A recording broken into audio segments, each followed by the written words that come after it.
प्रश्न है, कठपुतली को गुस्सा क्यों आया? उत्तर, कठपुतली को गुस्सा क्यों आया? उत्तर,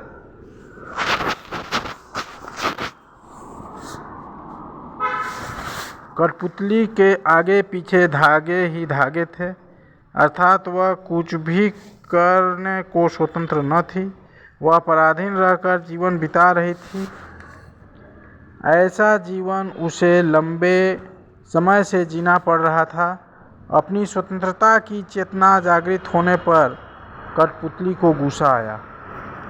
प्रश्न है, कठपुतली को अपने पांव पर खड़ी होने की इच्छा है, लेकिन वह क्यों नहीं खड़ी होती?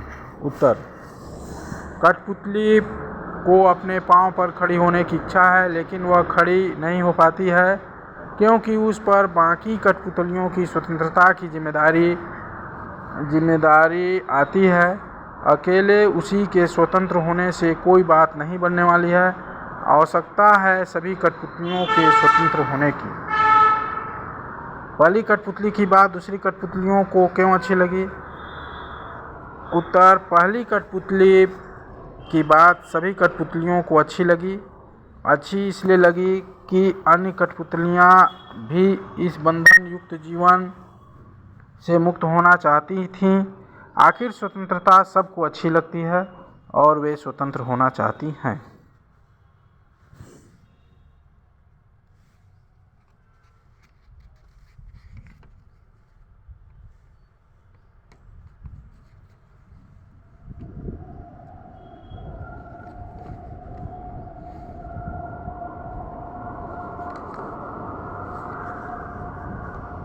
कक्षा 7वीं, विषय हिंदी, बसंत, भाग 2,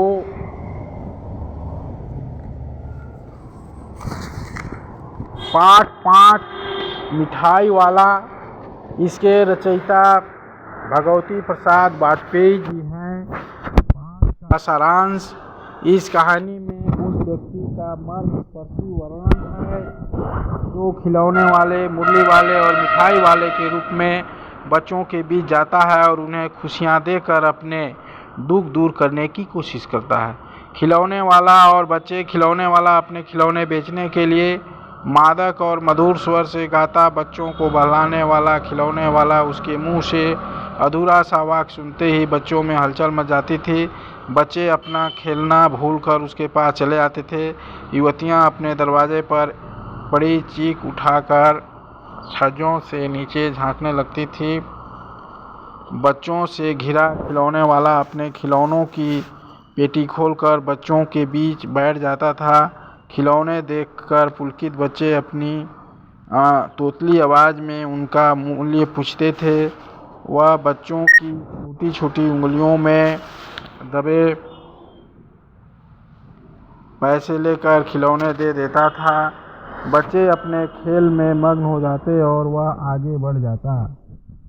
राय विजय बहादुर के बच्चे चुनु मुनु भी खिलौने लाए थे और खुशी से अपने माँ बाप को दिखा रहे थे।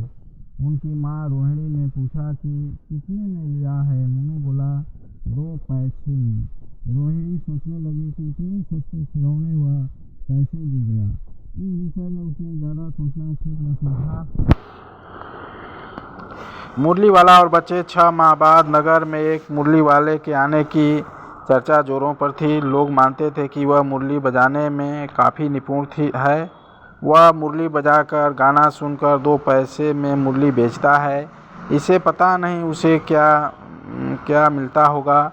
मुरली वाला 20, 30, 32 साल का गोरा दुबला पतला नवयुवक था जो बीकानेरी साफा बांधता था। लोगों ने सोचा कि यह वही खिलौने वाला तो नहीं है। उसकी चर्चा रोज होती। नगर की प्रत्येक गली में उसका मादक स्वर सुनाई देता। रोहिणी ने भी याद किया कि वह इसी प्रकार गाकर खिलौने बेचा करता था।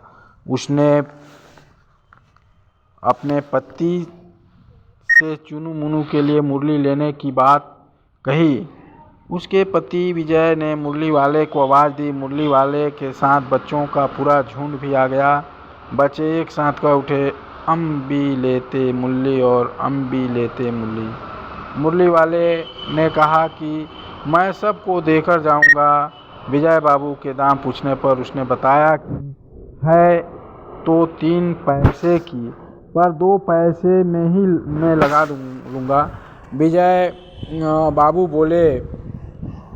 बोले तुम लोगों को झूठ बोलने की आदत होती है, सभी को 2 पैसे में देते होगे, पर मुझ पर एहसान लाद रहे हो। मुरली वाले ने बताया कि 1000 मुरलियाँ एक साथ बनवाने पर यह 2 पैसे की पड़ी है।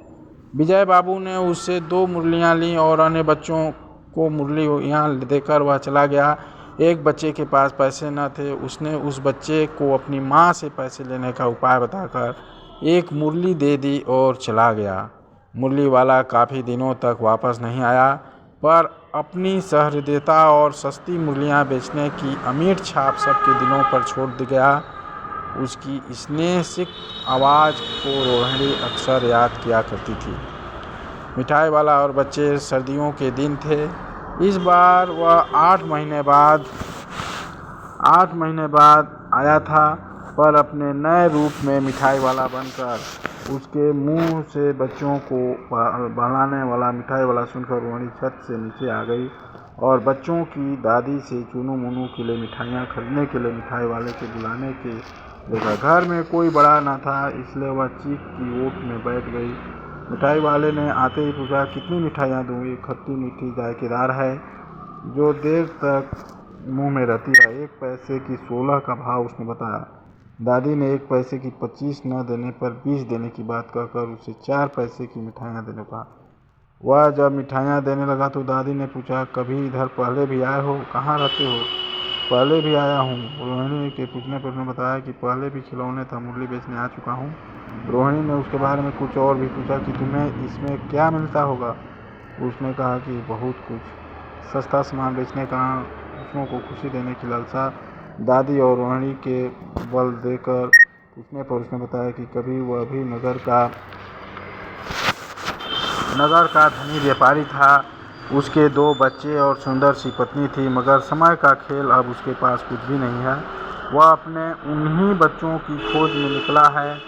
वे बच्चे भी तो इन्हीं में कहीं होंगे। इन बच्चों को जब हंसता उछलता कुत्ता देखता हूँ तो इनमें अपने बच्चों की एक झलक पा जाता हूँ। मुझे लगता है कि इन्हीं में मेरे बच्चे भी उछल कूद रहे हैं। आप लोगों की दया से मुझे पैसों की कोई कमी नहीं है। जो चीज़ मेरे पास नहीं है उसे इस तरफ पा जाता हूँ। इसी समय चुनू मुनू बाहर से आकर मिठाइयाँ लेने को अपनी माँ से जिद करते हैं। मिठाई वाले ने मिठाइयों से भरी कागज़ की 2 पुड़ियाँ निकालकर चुनू मुनू को दे दी। रोहिणी ने चीख की ओट से पैसे फेंक कर उसे देना चाहा, पर वह बच्चों को बहलाने वाला मिठाई वाला गाता हुआ आगे बढ़ चुका था।